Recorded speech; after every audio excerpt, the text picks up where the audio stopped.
Northern Illinois at Fresno. Yes, this is a bowl game, but you know why I love it? Because it's my best bet of week 1 of the bowls. Marco, I'm going to give, this is such an easy play. It's so easy that this might be a 2-minute video. I'm going with Fresno State. I love it. I'm pounding it. As you say, I'm taking off the rubber bands. And here's why. It's simple. Coaching change. And to me, one of the basic tenets of bowl handicapping is if you have a coaching change, it's a disadvantage, but all disadvantages are not created equal. And I'll explain that in a second. First, though, tell me, how do you as a handicapper consider coaching changes in bowl games? Well, there's 2 kinds of coaching changes. The one that we have here where everybody's fleeing the ship, he's leaving and taking both the offensive and defensive coordinators with him, so that's total abandonment. There's the other kind of coaching change where there's a firing and you have an interim coach take over for the bowl game. That can actually be a benefit because you have somebody within the system that's auditioning for the job and the team rallies around. I disagree. I agree that that's less of a detriment, but I don't think it's ever an advantage. The disruption is a negative. To me, I think in the perfect situation, it can almost be neutral. But I think, so you actually, and again, disagreements are valid, you actually think in some situations with the quote-unquote audition that it's a positive? Because you've got a guy that is, for the first time, has an opportunity to become a head coach, and he's going to work as hard as he possibly can, and in a lot of the instances, the team likes that coach and wants that guy to be their next head coach, and they rally around him. I think in a perfect storm, everything you're saying is right. I still think that a first-time coach handling things he's never handled before, and the fact that with bowl games, the operational details of a bowl game are just so different. The whole idea that you got, weeks and weeks of practice are so, there's 2 sides of the old Joe Paterno's a great bowl coach, or, Lou Holtz is a great bowl coach. All through, my betting history, there's been these coaches you just don't fade in a bowl game. There was a flip side to that, which is the coach has never been in a bowl game before. Mm-hmm. So I think at best it can become neutral, but I agree with you that this is the worst case. You got a coach that left for Indiana, the head coach at Northern Illinois left to coach Indiana.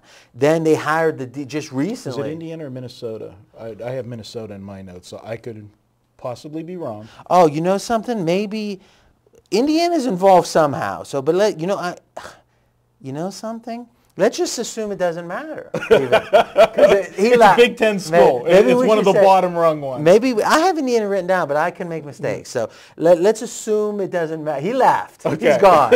His office is gone. Thank you for the correction. They hired the defensive coordinator for Wisconsin. Am I right about that? Okay, yeah. All right. And they're having their linebackers coach the team. Now, you could make the case and say, well, maybe he's auditioning. But you got to figure, on the hierarchy of coaches, a linebacker coach is pretty low. And the fact is, like you said, there's coordinators leaving. There's another. In fact, well, let's be honest. Let's think about it. They've already hired there is no audition. This guy's probably looking for a job. Yeah. And that's the thing you forget. These are human beings that have families, they got kids in private school. They're trying to think about next year. And a lot of the Northern Illinois apparatus is thinking about recruiting. They're thinking about a lot of things right now, a total disruption. And the kids, and this is what people don't get, these are 18, 19, 20-year-old kids saying, this coach is screaming at me, he's not even going to be here in 3 weeks.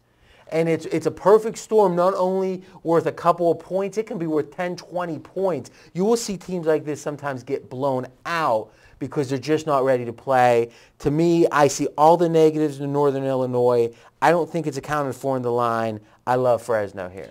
I agree with you 100%. This game opened at Northern Illinois -3 and got hit right away down to 1. So, the sharps jumped right away on this situation. To me, even off a key number, this might be a situation the line should, and I rarely say this because I think you're dealing in a couple points here or there with edges. This might be 7 the other way, and I might still want to play it just because it's such a disruptive situation. And other things to look at in this game, because I agree with you, I like Fresno State in this game too.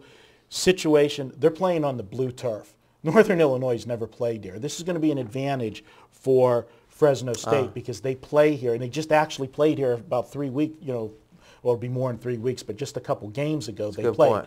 So, and you got a team that's rolling into the, Fresno State, this was a down year for them, but they finished the season strong. They won 5 of their last 7 games with their only 2 losses, a 1-point loss to Nevada, who is the team that upset Boise State, and then they lost to Boise. No shame in that. So this team is rolling into a bowl. They're happy to be in this bowl. Northern Illinois is coming into this game with everything else you said, and one other factor, they lost the MAC championship game. This isn't the bowl that they were supposed to go to. They were a 19-point favorite in the MAC championship game and lost that game, so you've got the letdown, plus the coach bailed.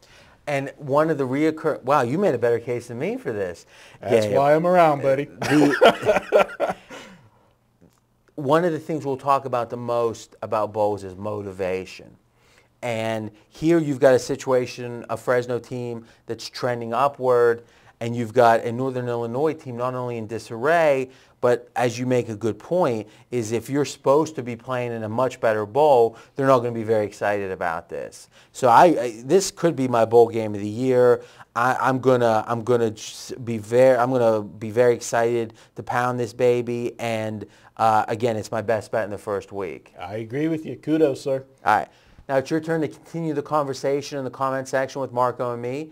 And next up, we're moving. Oh, actually, hold on. We had a coupon. He always forgets to give his money away. So I want to forget. It's psychological. So each week, and we're going to actually do each week of the bowl season, and each week we do videos, is we're going to give $10 away that you can spend at pregamepros.com on anything you want. And even if it's less, what you're buying is less than $10, you get it free. You can keep our credit card right in your pocket. Give us a coupon. Well, it's holiday season, so it's holiday and the number 10. All one word, holiday, the number 10. You enter that at the checkout, you get $10 off. So they're getting a best bet and $10 off.